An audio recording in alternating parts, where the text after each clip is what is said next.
Hello, Rashard Tortorella with the Patriot Sentinel. I'm the former Ward 5 City Council member and the Cleveland County District Committee man. I have with us Comanche County GOP Chair Sharla Hikdner with us on the show today. And we have an important question to ask you. If you signed the petition, State Question 836, for open primaries, and you felt you were deceived, we have a solution that we are going to present to you that you can take your name off the petition.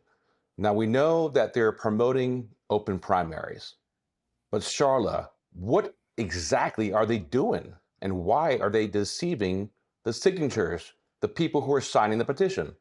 The whole game is a deception, but when they wrote this document to make a petition out of it, they call it open primary, and all the discussion is open primary, open primary. But when you go look at the documentation itself, it's defined as a jungle primary, and those are two very distinct, different definitions. I think most people may be able to get behind an open primary. An open primary is when you go to the polling place, and I, as a Republican, would say, give me an independent ballot or a Democrat ballot or a Republican. I have a choice. But in a jungle primary, which is what this is, you go to vote for the primary, all your candidates are on one ballot, and the top two would advance to the general election. So we've been following this. You know that we started this fight in March of 2025.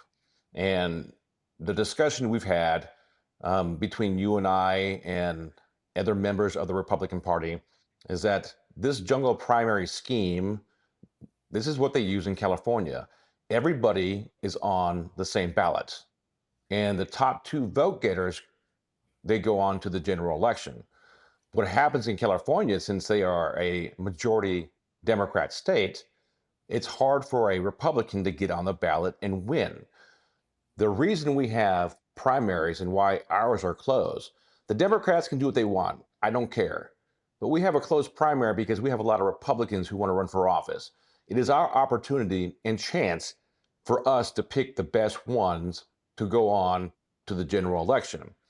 The jungle primary scheme obliterates that. Okay? Having everyone on the same ballot in the June primary in the state of Oklahoma. Let's take the governor's race, for example. If this was law, and we have, what, 5 or 6, if you include some of the 7 Republican candidates on the Republican side, and there are 1 Democrat candidate, and maybe just throw in an independent or libertarian. Okay, let's just say, for the sake of this conversation, we have 10 people running, 8 Republicans, 1 Democrat, 1 independent / libertarian. Now, the way it's set up is that on primary day, we all get to vote in the jungle primary if this was law today. And the chances are, because the votes will be split on the Republican side, what happens then, Sharla? Well, you would figure that at that point, then the Democrat candidate and the independent candidate would advance to the general election. What I also think is egregious about this is that right now in a primary, to advance to a general election, a candidate has to have at least 50% of the vote. In a jungle primary, you can literally send someone up to a general election, 20, 25, 35% of the voters of Oklahoma. And I think that disfranchises us that way.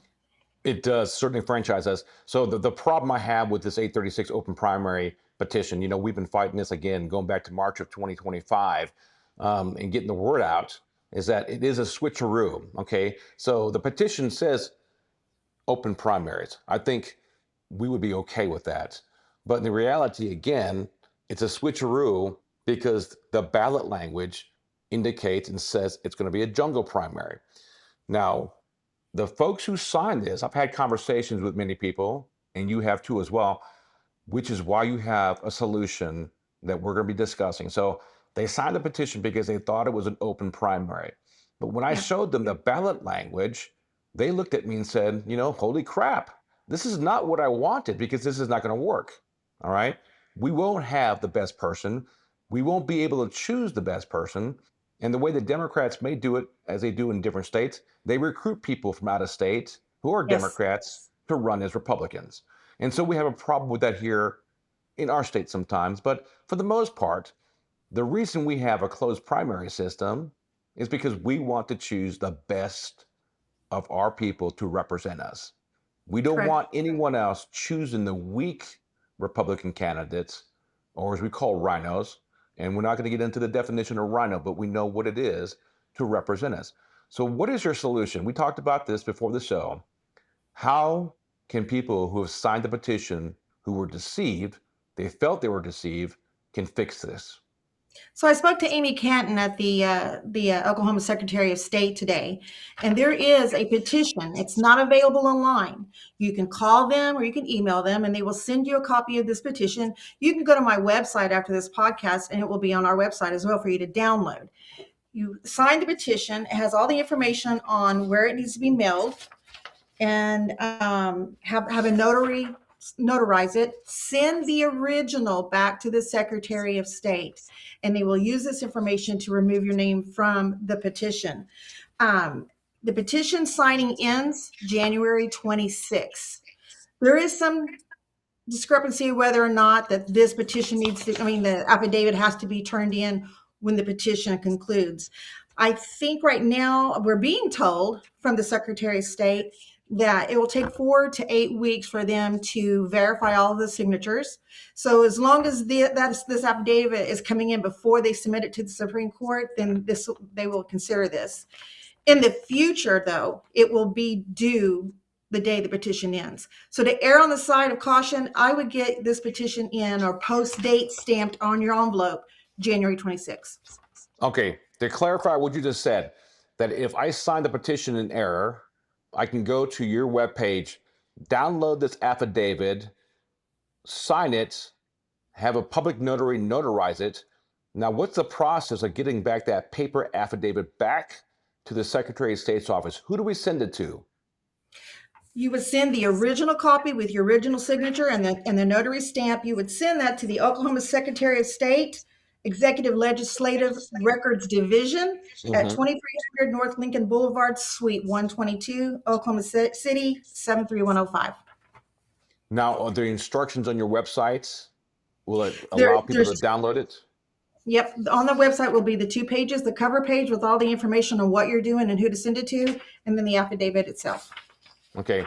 And so, are all the counties in Oklahoma doing the same thing too? How is word getting out to everybody else in the state of Oklahoma?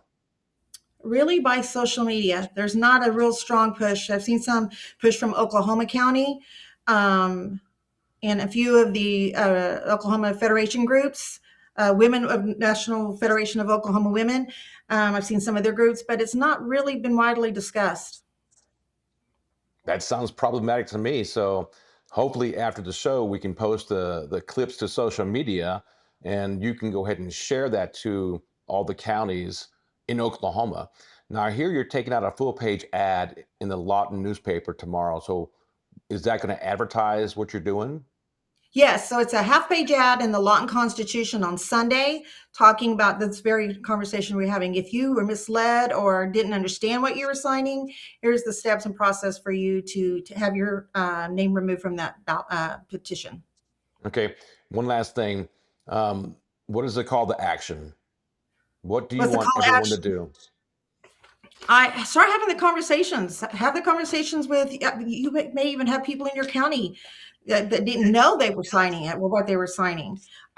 For instance, I had a lady in my county who is a precinct leader. She didn't understand what she was signing. But from what I observed and from what I'm being told, and I observed this, these signature collectors are approaching you as you're coming out of your car or walking out of a building. You're going from point A to point B. You might be a mom picking up the kids, a diaper bag, a stroller, or carrying groceries, and then Right. wham, they're right there saying, "Hey, sign this, open primary. It sounds great." And you're like, "Okay, sure, whatever." And you don't understand what you're signing. And now you're learning the real truth, and you want to back it off. How many people have you spoken to since the petition started back in October of 29 of last year that you've had this conversation with? I know you're out there, you're pretty active in Lawton and Comanche County, but are you saying that in your experience that led you up to this affidavit to remove your signature from the petition? Are there a lot of people in your circle saying, I signed this by mistake. Now that I know what it is, I want my name off of it. So is it a lot of people? I wouldn't say there was a lot of people, but I know of one. She's a lady who is here from Germany, and she's nationalized, but she didn't really understand it. A lot of people don't understand it. They hear it being talked about, but they haven't invested the time to really learn about it. And so I Right. think just by association, and it's presented to them like, oh, they're talking about this, and they sign it without realizing what they're doing. All right. What's the name of the website that they can go visit to find this information and download the form? ComancheGOP.org. Sharla, thank you for explaining this to us. I really appreciate this, and good luck to your efforts. And in fact, good luck to all of us, because every member of the GOP is on the same page fighting to prevent the signatures from. Hopefully, our goal is that they don't meet the signatures, and we'll have a conversation after the signatures have been certified to see where we go from here. But I do appreciate your time and coming on and explaining this to us. And have a nice day and enjoy your weekend. Thank you, Rashar.